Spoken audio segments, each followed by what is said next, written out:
प्यारे विद्यार्थियों, आपको जानकर अत्यंत खुशी होगी कि हरियाणा विद्यालय शिक्षा बोर्ड भिवानी ने शैक्षिक सत्र 2021-22 के लिए कक्षा 8वीं विषय हिंदी का जो पाठ्यक्रम है वो जारी कर दिया है।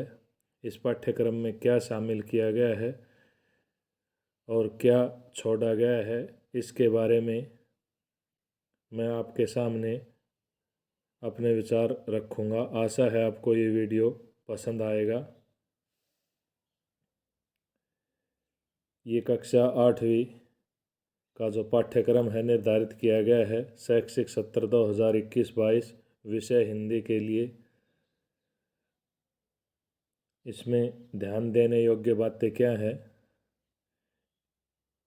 प्रश्न क्षमताओं या कॉम्पिटेंसी के आधार पर या दक्षता के आधार पर पूछे जाएंगे।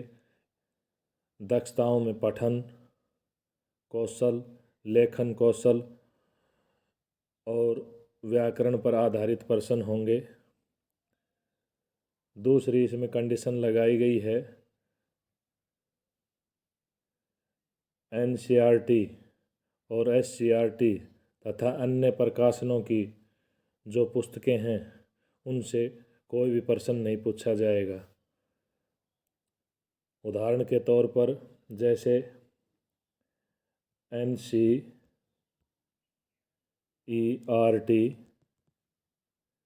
एससीईआरटी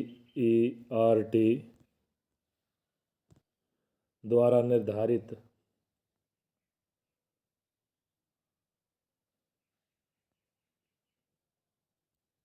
वसंत भाग 3 और भारत की खोज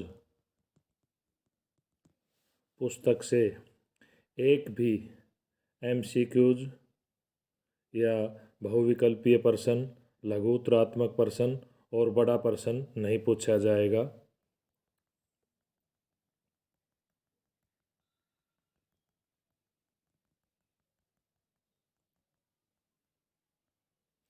दूसरा, जो प्राइवेट स्कूल हैं जिन्होंने अपने स्तर के ऊपर प्राइवेट प्रकाशन की पुस्तकें लगा रखी हैं उनसे भी कोई प्रश्न नहीं पूछा जाएगा।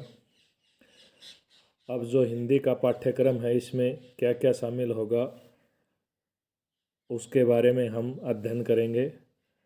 भाग क, इसमें पठन कौशल से संबंधित प्रश्न होंगे। इसमें क्या शामिल किया गया है? इसमें 2 अपठित गद्यांश आएंगे। एक गद्यांश में बहुविकल्पीय प्रश्न होंगे और ये 10 अंक का होगा। दूसरा जो गद्यांश होगा उसमें लघु उत्तरात्मक प्रश्न होंगे और ये भी 10 नंबर के होंगे।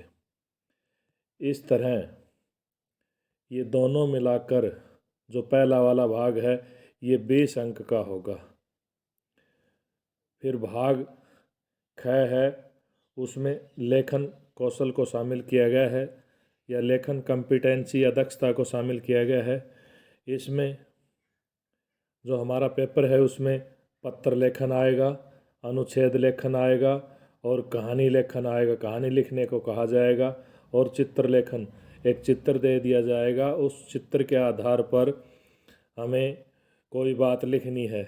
इस तरह ये लेखन कौशल की जो 4 कॉम्पिटेंसी या दक्षताएं हैं इनको शामिल किया गया है और ये दक्षताएं सब्जेक्टिव होंगी।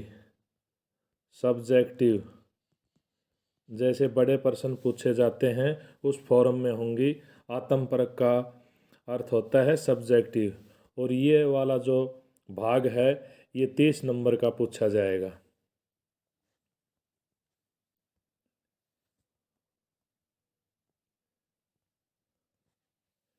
अब भाग ग है, ये व्याकरण से संबंधित है। इसमें क्या क्या चीज़ पूछी जाएगी? इसमें संज्ञा पूछी जाएगी, सर्वनाम पूछा जाएगा, क्रिया पूछा जाएगी, विशेषण का जो टॉपिक है वो पूछा जाएगा, लिंग का टॉपिक पूछा जाएगा, वचन, कारक, संधि, उपसर्ग, प्रत्यय, समास, विलोम शब्द, पर्यायवाची और मुहावरों से संबंधित क्या है, प्रश्न पूछे जाएंगे। और ये सारा जो भाग है वस्तुनिष्ठ एवं बहुविकल्पीय होगा। और ये वाला जो भाग है ये 30 अंकों का आएगा। और सबसे अंत में आंतरिक मूल्यांकन होगा। ये आंतरिक मूल्यांकन अध्यापक द्वारा किया जाएगा और ये आंतरिक मूल्यांकन 20 अंक का होगा। इस तरह मिलाकर ये भाग भी 20 नंबर का हो गया। तो जो क वाला पोर्शन है वो 20 अंक का होगा, ख वाला जो भाग है वो 30 अंक का होगा, व्याकरण का जो वस्तुनिष्ठ और बहुविकल्पीय भाग है वो 30 नंबर का होगा और 20 अंकों की आंतरिक मूल्यांकन होगी। इस तरह कुल मिलाकर 100 अंक का पेपर होगा। आशा है सिलेबस के बारे में जो मैंने बताया है ये आपको अच्छे तरीके से समझ में आ गया होगा। धन्यवाद।